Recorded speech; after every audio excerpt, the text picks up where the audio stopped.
अस्सलामुअलैकुम। मैं हूं आपका होस्ट मोहम्मद शहजाद ज़ैलदार फ्राम पाकिस्तान। आज मैं आपको मलेशिया में मौजूदा जो काम और कारोबार की सूरत हाल चल रही है उसके बारे में बताऊंगा। हमारे बहुत से दोस्त भाई बहनें जो मलेशिया में आकर बिज़नेस करना चाहते हैं, ये उनके लिए वीडियो है। और जो दोस्त इंडिया से, पाकिस्तान से, नेपाल से, बांग्लादेश से आकर काम करना चाहते हैं, ये उनके लिए भी वीडियो है, एक मैसेज है। जैसा कि हम सोचते हैं पाकिस्तान में, इंडिया में, नेपाल में, बांग्लादेश में या कहीं भी और किसी कंट्री से हम आते हैं, हम यही सोच के आते हैं कि हमने इसको जो होता है ना ज़रब तकसीम दी होती है कि अगर मैं वहाँ पे जाऊँगा, वहाँ पे मैं जाकर एक फॉर एग्ज़ाम्पल शर्ट बेचूँगा, मुझे 10 उस पर 5 रिंगट या 10 रिंगट सेव होंगे तो वो मेरे इतने बनेंगे। भाई यहाँ पे जो सूरत हाल है वो टोटली डिफरेंट है। स्पेशली जो कपड़े का बिज़नेस है ये एक सीजनल बिज़नेस बन गया है। लाइक 6 महीने ये बिज़नेस होता है और 6 महीने ये बिज़नेस इंतहाई क्वाइट है, क्योंकि यहाँ पे जो ऑनलाइन है, ऑनलाइन की वजह से बहुत से प्रॉब्लम्स हैं फॉरनर्स के लिए स्पेशली, क्योंकि जो ऑनलाइन काम है ना वो सारे का सारा इनका लोकल कर सकता है। आपने जो भी काम करना है आपको लोकल के नाम पे ही आईडी बनाना पड़ती है, आपको लोकल के नाम पे ही वो करना पड़ता है, ठीक है। और उसमें आपको परसेंटेज देना पड़ती है, वो लोकल को भी देना पड़ती है। वो टिकटॉक है या शॉपी है, लाज़ादा है, कोई भी अदर प्लेटफॉर्म है, उनको भी देना पड़ती है। आपका जो प्रॉफिट होता है ना वो सारे का सारा वहाँ चला जाता है और आप एंड ऑफ द डे आपकी जो कास्ट होती है ना वो भी आपके पल्ले नहीं पड़ती है। और मैं आपको इस शॉर्ट सी वीडियो में ये बताना चाहता हूँ कि जो दोस्त गारमेंट्स का काम करना चाहते हैं वो कदरे बेहतर है खुले कपड़े की निस्बत, या कमीज़ या बाजू कोरंग हो गया, कुर्ता हो गया, इसकी निस्बत जो है ना वो गारमेंट्स का काम अच्छा है। और दूसरी बात यह कि अगर आपने मलेशिया में काम करना है तो आप एक अच्छी सी जगह चूज़ करें, वहाँ पे रेस्टोरेंट बनाएं। रेस्टोरेंट का काम यहाँ पे अच्छा है और सारा साल होता है, आपको एटलीस्ट एवरी डे कुछ ना कुछ अर्निंग आपकी हो जाती है। मगर उसके लिए भी आपको लोकल ही चाहिए होता है, तो काउंटर पे, कैश काउंटर पे आप नहीं बैठ सकते, वो आपको लोकल हायर करना पड़ता है। वो जितनी देर दाव लगता है आप लगाते हैं, चलता रहता है।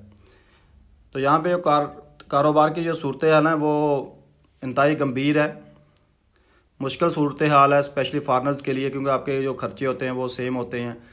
मैं बहुत से दोस्तों को जानता हूँ जो इसने 4-4, 5-5 महीने की जो है ना सैलरीज अपने वर्कर्स को नहीं दी हैं, वो पल्ले से दे रहे हैं।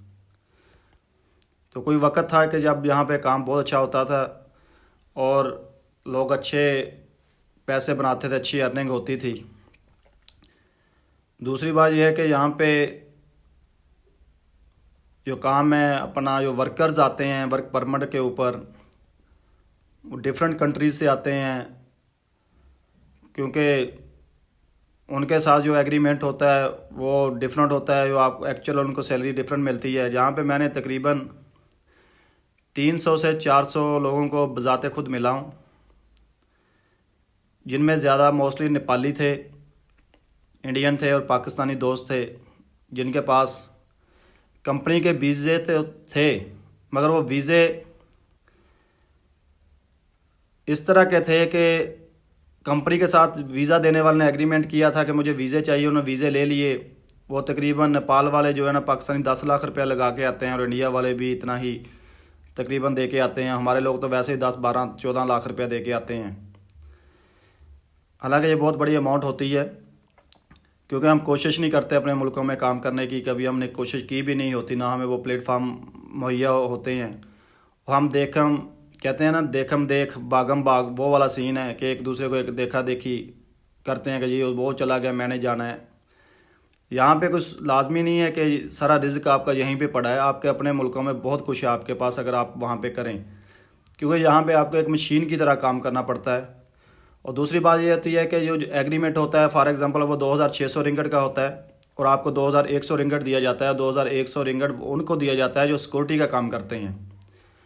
बाकी जो लड़के आते हैं पाकिस्तान से, वो अक्सर ऐसे वीज़े पे आते हैं, वो आते ही कुछ दिन के बाद, महीने के बाद वो इलीगल हो जाते हैं। उनको सहारा चाहिए होता है और उनको काम चाहिए होता है, उन्हें खाना होता है, पीना होता है, रहना होता है।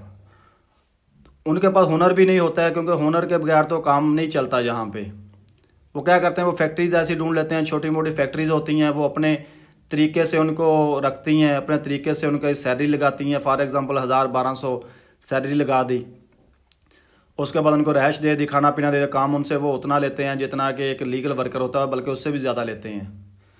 और ऐसा भी होता है, मैंने एक पठान भाई मुझे मिले थे कोहाट के, उन्होंने 1 साल काम किया हमारा पाकिस्तानियों के साथ। वो कहता है मुझे किसी ने सैलरी नहीं दी, 3 महीने किसी के पास किया, 3 महीने किसी के पास किया, 3 महीने किसी के पास किया।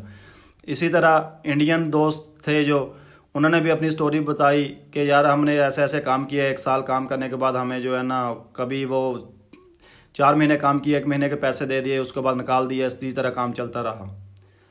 तो इसी तरह जो नेपाल के लोग हैं वहाँ पे वो सिक्योरिटी के लिए आते हैं, क्योंकि सिक्योरिटी जो सारी तकरीबन नेपालीज़ को दी जाती है वहाँ पे। और उनकी सूरत हाल भी यही है। बहुत से दोस्तों से बहुत ज़्यादा परेशान देखे हैं, वो घर से पैसे मंगवा कर खा रहे थे, इवन के 6-6, 7-7 महीने से। कंपनी ने वीज़ा भी दिया, कंपनी का उनके पास एग्रीमेंट भी था, लेकिन कंपनी ने उनको जॉब नहीं दी। पासपोर्ट भी उनके पास, बेचारों के पास नहीं है। वो बैठे हैं और वेट कर रहे हैं कि कब हमें काम मिलेगा, कब हम काम पे जाएंगे। ये जो मौजूदा सूरत हाल है वो इंतहाई गंभीर है, जहाँ पे काम का कोई सिलसिला नहीं है। हमारे इलाके, सॉरी टू से, शायद दोस्तों को बुरा लगेगा, हमारे जो लोग हैं ना वो कहते हैं कि लोग काम करें और काम करने के बाद वो ना सैलरी ना मांगें। तो यही सूरत हाल है, क्योंकि जो भी काम यहाँ पे आपको करना पड़ता है वो मोस्टली आपको लोकल के साथ ही मिलकर करना पड़ते हैं। बिज़नेस वगैरह आगे पीछे लोगों ने अपनी मशीनें लगाई हुई हैं, सेल जो सिलाई करते हैं कपड़े, फ्लैट्स में बैठ के, घरों में बैठ कर, कुछ ने फैक्ट्रियाँ लगाई होती हैं। बाकी वहाँ पे जो काम वही होता है कि वर्करों को, बेचारों को सैलरी नहीं मिलती। सैलरी अगर मिलती भी $1000-1200, सॉरी 1000-1200 रिंगेट। अगर आप 1000-1200 रिंगेट पे ही का आपने काम करना है तो आप बेहतर है कि अपने मुल्क में जब 12-14 लाख रुपये वहाँ पे इन्वेस्ट करें।